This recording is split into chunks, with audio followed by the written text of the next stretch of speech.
Well, we've been asked to talk a bit about life before we came to Maryhill. When we first came down in a snowstorm, I may say, to look at the Maryhill churches, I was nearly 45 years old, so there's quite a lot of life to cover, and we'll try just to mention a few main points. But I will begin at the beginning, because I reckon I was brought up in a Christian home in Glasgow and in Milngavie, but you could say that I owe my faith and quite a lot of my life's journey to an atheist. And I say that because my dad and mum had a good friend who happened to be an atheist. And I was being born in the middle of the Second World War. This friend wrote a letter to them saying, congratulations on your new baby, etc., etc. But why are you bringing children into this world, which is in such a mess? We may get through this war, he says, but your son will grow up and you'll just have to carry a rifle in the next one.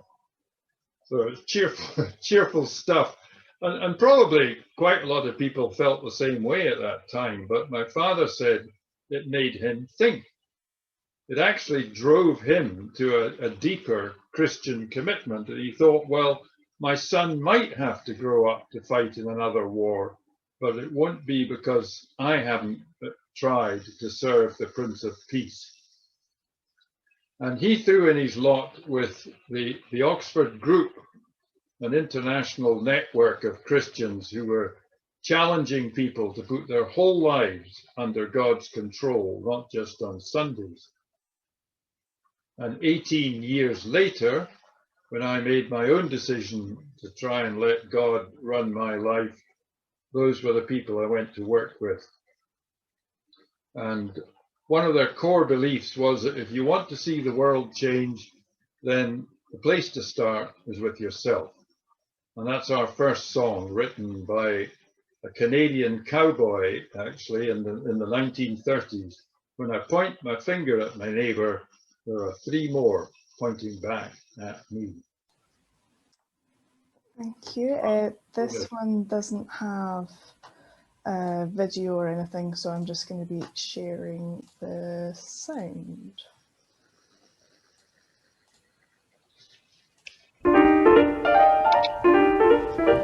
Oh, when I point my finger at my neighbor, there are three more pointing back at me. The little one says you're not so hot. If you blame the other fella, then you're on the spot. Oh, when I point my finger at my neighbor, it just ain't honesty.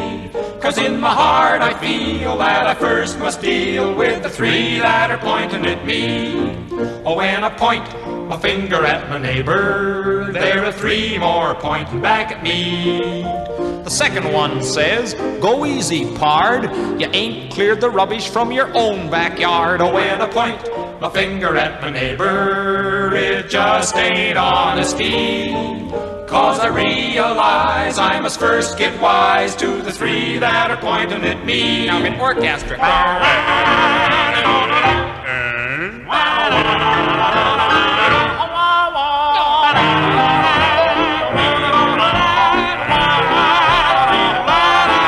When I point my finger at my neighbor, there are three more pointing back at me. The third one says, supposing you had to run the country, what would you do? Or would you point Who, me? your finger at your neighbor? Where would this nation be? Well, I couldn't wait, so I soon got straight with the 1, 2, 3 that are pointing back at me. Oh, when I When I point my finger at my neighbor, there are three more pointing back at me. They seem to say, see here, my lad, Maybe you are just about 3 times as bad. When I point my finger at my neighbor, it just ain't honesty. 'Cause in my heart I feel that I first must deal with what'll I do? What'll I do? what are we gonna be doing with the 1, 2, 3 that are pointing back at me.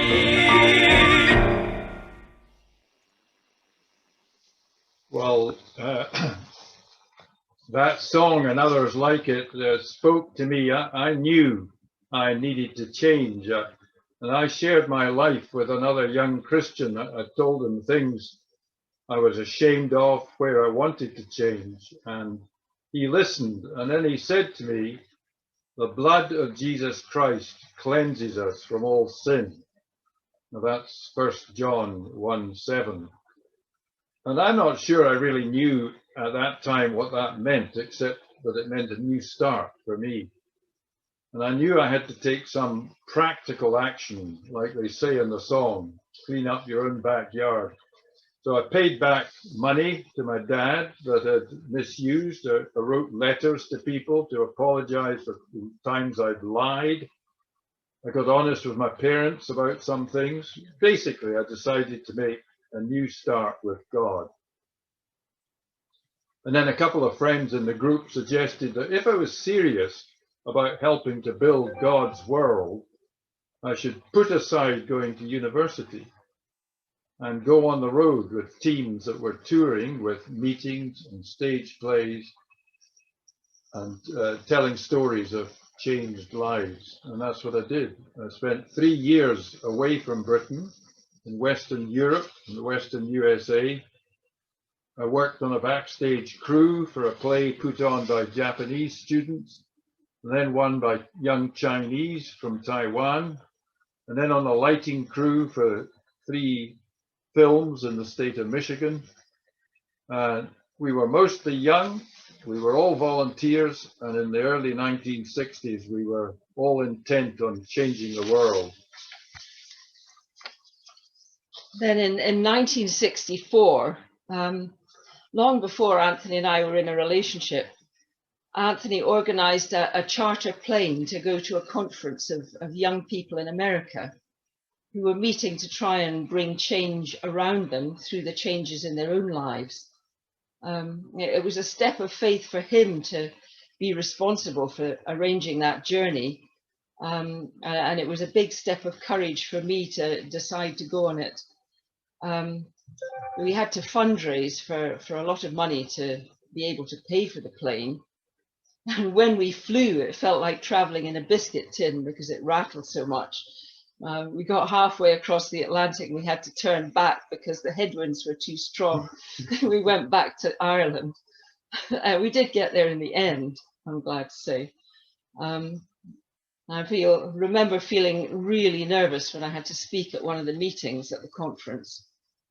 Then at the end of the conference, all the young Americans dispersed back to their own homes, and all the young folk from the UK were invited back by the different young Americans. So Anthony and I and 6 other Scots were invited to New Mexico as guests of the Native American Pueblo people.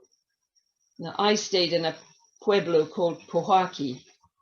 It was a time of a very generous welcome. I was entertained by each person in the village, each family in the village in turn.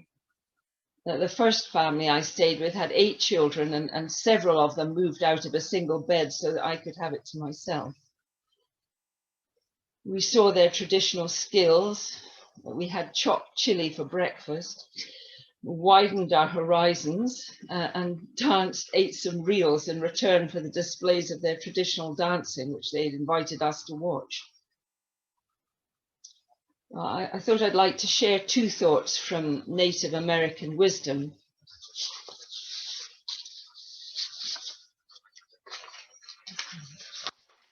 The first from a speech by Chief Seattle in 1855.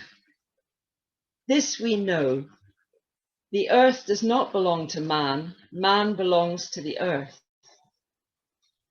This we know, all things are connected, like the blood which unites one family. All things are connected. And the next is a chant from the Osages. When you arise in the morning, give thanks for the morning light. Give thanks for your life and strength. Give thanks for your food, and give thanks for the joy of living. And if perchance you see no reason for giving thanks, rest assured the fault is in yourself. Now, the next piece of music's nothing to do with our time in New Mexico, but I heard it for the first time not long after that.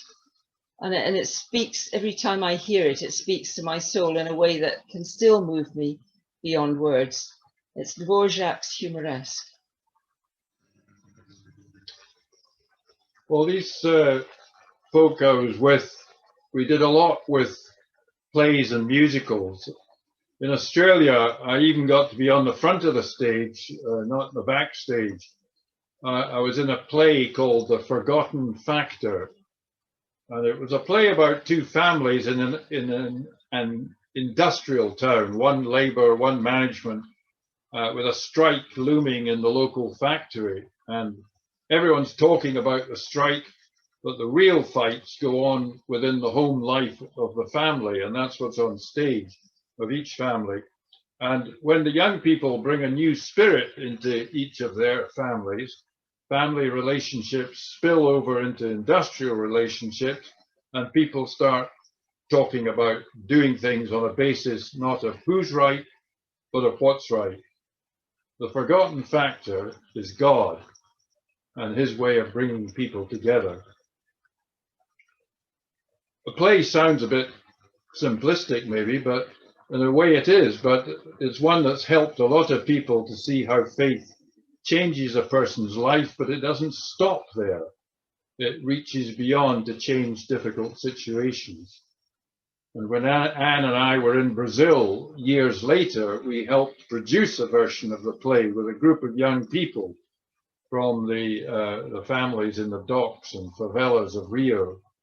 And we gathered them together, and none of them had been on stage before, but they wanted to put it on as their contribution to an international conference that was going on. Anne helped paint the sets, and I turned myself into a director.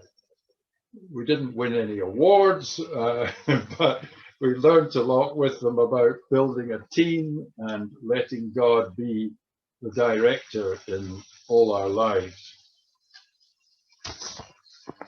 We met amazing friends in Brazil. Amongst them were Luis Pereira and his wife Edir. Luis told us how a thought which he believed God gave him led to his whole shantytown being rehoused in solid buildings. Luis had been working to unite the shantytown where he lived, bringing people together not only to ask for housing, but also to help each other grow in education. Each person taught their skills to someone else. And the key moment happened when Luis was working one day in a house that had a phone. And Luis had the thought to phone a government minister and amazingly got straight through. It is a long story, which I can't tell the whole of here, but because of the constructive spirit that had grown in the shanty town through his work, they were able to move as one community to new houses. So Luis wanted to share this story of how his community had been transformed, and he asked us to go with him when he took the story in an audio visual to his home state in the northeast of Brazil. So 3 memories that stand out from that time for me. It was one day in Fortaleza when we'd run out of money, and unexpectedly a lady came to see Luis and Edir. And as the lady was leaving, very inspired by their story, she suddenly produced her checkbook and gave us a very generous gift of money, totally unexpectedly, saying that she thought we might need it, which was amazing timing because we did. Another memory is a day spent in a small village on the edge of the sea with the traditional jangadas, the fishing boats sailing and pulling up on the beach. And Luis telling his story in the open air under the coconut palms. And the locals told us they knew by the sound of the coconut falling whose tree it was and therefore whose coconut it was. And the third memory picture is of 7 of us unfolding from a very small ambulance, which had been lent to us to use instead of a car. and the amazement on people's faces as the ambulance doors opened and we all climbed out. I did feel very lucky not to be going to hospital in that ambulance because it had no springs and we were shaken and jolted by every bump on the road. And I thought to myself, I think we took it in turns to lie on the stretcher. I thought to myself, it would be just horrendous if you'd broken any bones. It was an amazing experience to travel with Luis and Edir, and to share the vision of how a whole community had been totally changed by one person following a thought that God gave him and working with a team as his whole shantytown moved into brick-built houses nearby, buildings with running water and bathrooms instead of open drains and sewage. And Edir no longer had to carry those big, heavy tins of water which gave her so much pain in her back. So Luis and Edir's experience made a deep impression on us for what one person can do to change things if they follow the inspired thoughts that God gives. A friend of ours wrote a song on this theme, better to light one candle than to curse the darkness.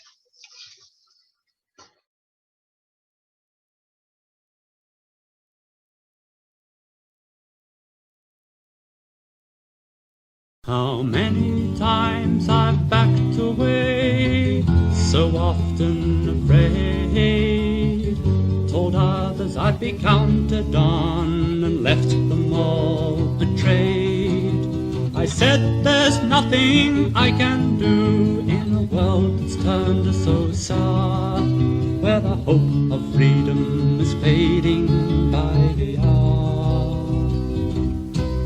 But it's better to light one candle than to curse the darkness. Better to let its bright light show where you stand, for its glow will melt the dark night like the coming of a new dawn, and hope will be born from that small flame in your hand.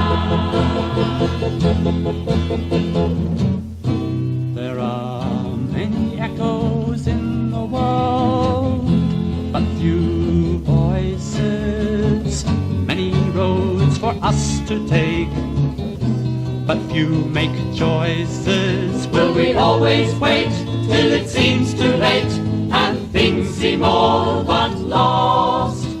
Afraid to leave the shadows, afraid to face the cost. It's better to light one candle than to curse the darkness.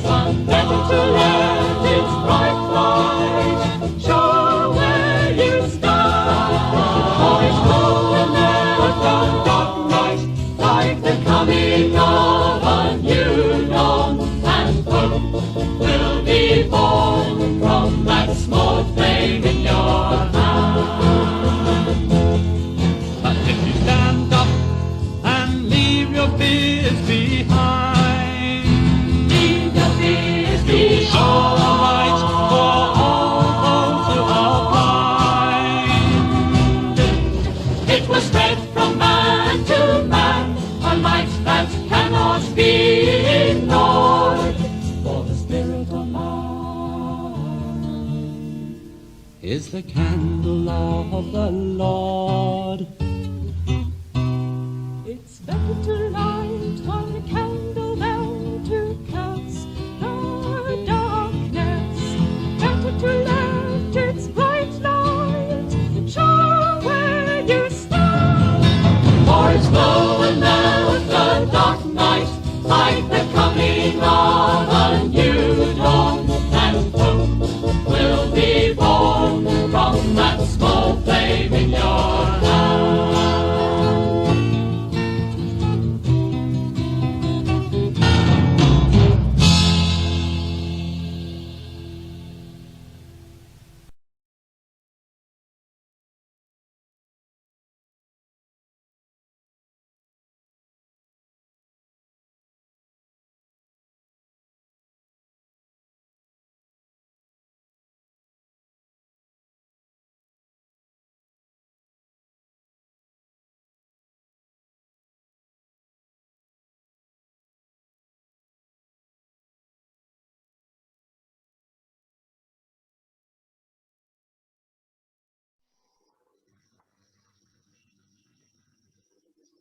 I learned something else about my faith while I was abroad.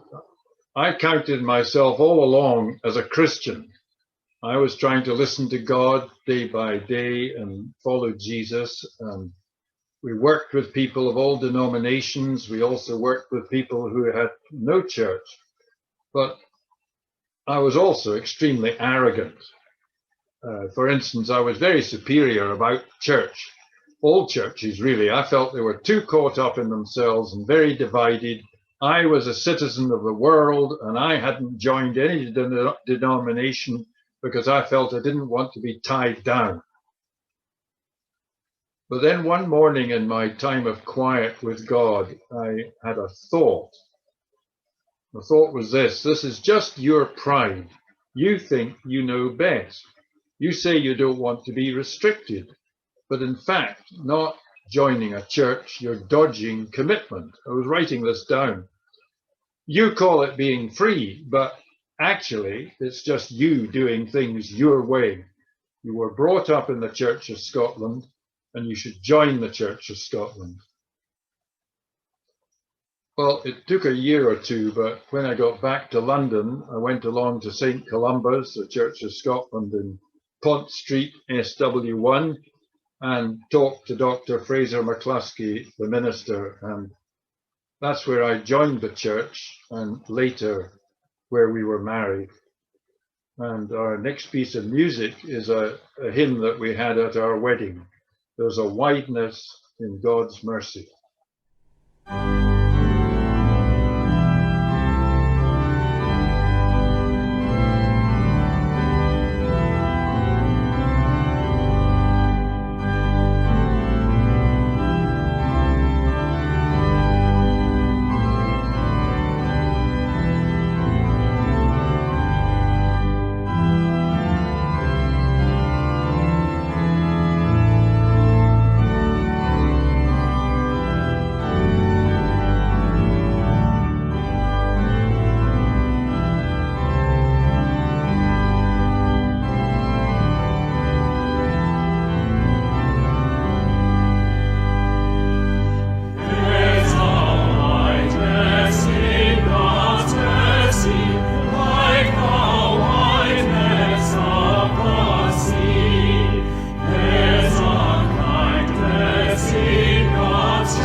When we were traveling, we were not paid. The whole operation was on what we called a basis of faith and prayer. And to be honest, it was collective faith, and there were many other people who were far better at raising finance than I was. However, one time I was with a much smaller team in Singapore, and I had to test my faith a bit more. We were preparing for a large group who was going to arrive soon with one of the plays, and a local Singaporean committee had invited them, And we'd been told that the big Chinese bankers would be sure to help, no worry about money. And I remember going along to see one of these bankers who was interested in what we were doing, but no money was forthcoming. And we gradually got the message that the big money types were being polite but non-committal because we didn't have a prominent political backer. And we began to get quite worried as to how we were going to pay for everything. But amazingly, it all worked out, not with big money, but with little bits and pieces from lots of small donors. The Presbyterian Church let us use their halls as a centre in the town. A local catering firm helped with the food, and the show went well, and the ticket sales came in. So after the show went off to Malaysia, I stayed behind for a couple of weeks to write up the accounts to satisfy the authorities that we were all above board. And I think they were as surprised as I was that it all added up. They were on the lookout, of course, for corrupt money. And while I could reassure them on that point, I just marveled that God always gives enough, though he never gives too much. Obviously, we're leaving out a huge part of our lives, the years in Maryhill and the treasured friendships that continue to mean so much to us, and all that we've learnt from and with all of you along the way. So we want to say that being with you in Maryhill has been a hugely important part of our lives. But however, Iona suggested that you might want to hear about the other years. After we left Maryhill, I went through quite a dark time, looking back on the things I'd done wrong through the years and the mistakes I'd made. And I felt my life was littered with regrets and guilt at my failures, and I couldn't really see the way forward. Then maybe this is the time for another song written by a friend of ours, Nicolette MacLeod. She lives down the road down Garriach Road, and it's called Father, Father.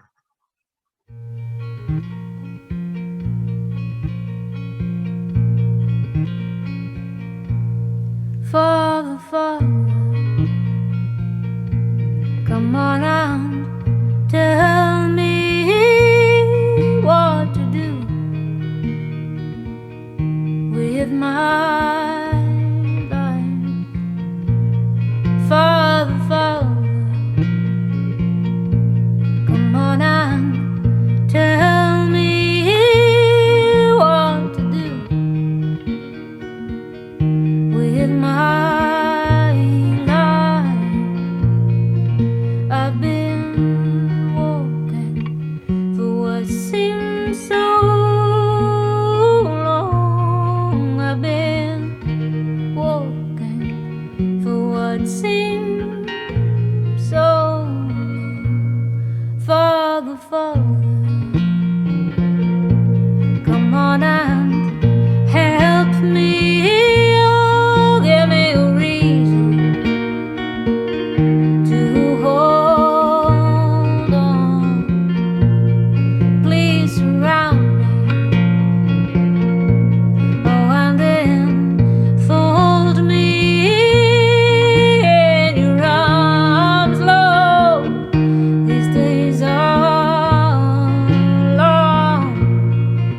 I've been yearning for what seems so long. I've been yearning for what seems so long. Ooh,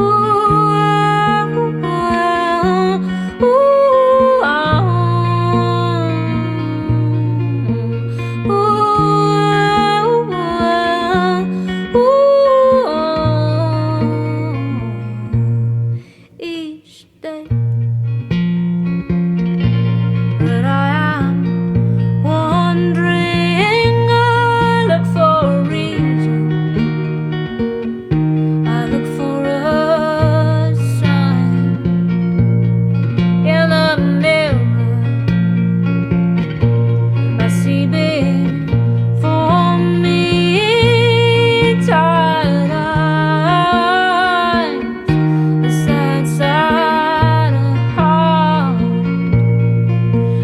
been lonely for what seemed so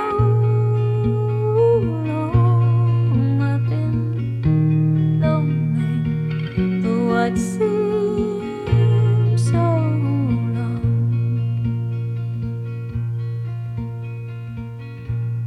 Take away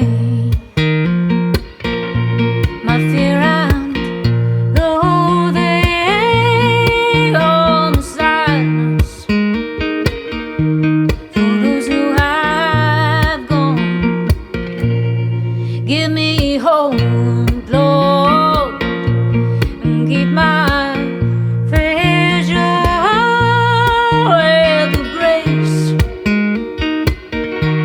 to pass on. I've been scared long.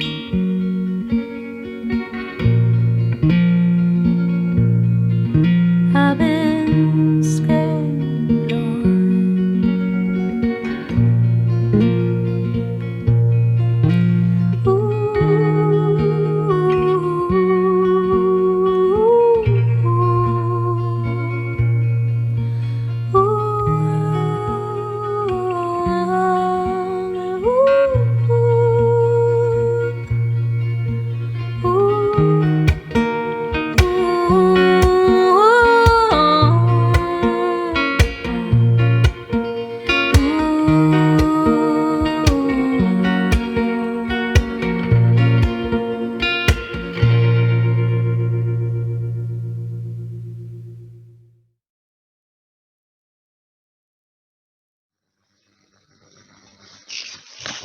Well, I'm still very aware of the people I've not cared for as I should have done, and my mistakes and my shortfall in love. However, I also have new perspectives on old beliefs and a new understanding of other people's viewpoints. And all I've been through makes God's continuing love all the more amazing. The biggest part of my faith now is thanksgiving for that overwhelming and undeserved love, which is a gift that sometimes even in the middle of the darkest times can fill my whole soul. And that is the essence of the faith that holds me. And alongside that, I'm learning each day how to get better at trusting God to sort out whatever problems come up and to resolve them in his way and in his time. And my prayer every day is to be more open and alert to the little whispers of his prompting as to what to do and what not to do. And slowly into our lives came a vision that the closed, unused and deteriorating Kirk building in our village here could be turned into a meeting place for everyone, a centre for learning as a community how to change our lives in practical ways that would help to save the future of the earth for our grandchildren. A team grew, an enthusiasm grew to include planting woodland to offset our carbon footprint. And the team's now about 30 meeting each month and sharing experiences on Zoom at the moment, and new ideas of what we can do to use less fossil fuels and waste less, care more. There have been so many setbacks, so many times when we wanted to give up, when we felt disheartened. And each time we found that as we trusted the project back to God, into his hands, ready to let go of it if that seemed the best, somehow each problem so far has been resolved one by one, not by us, but by somebody else.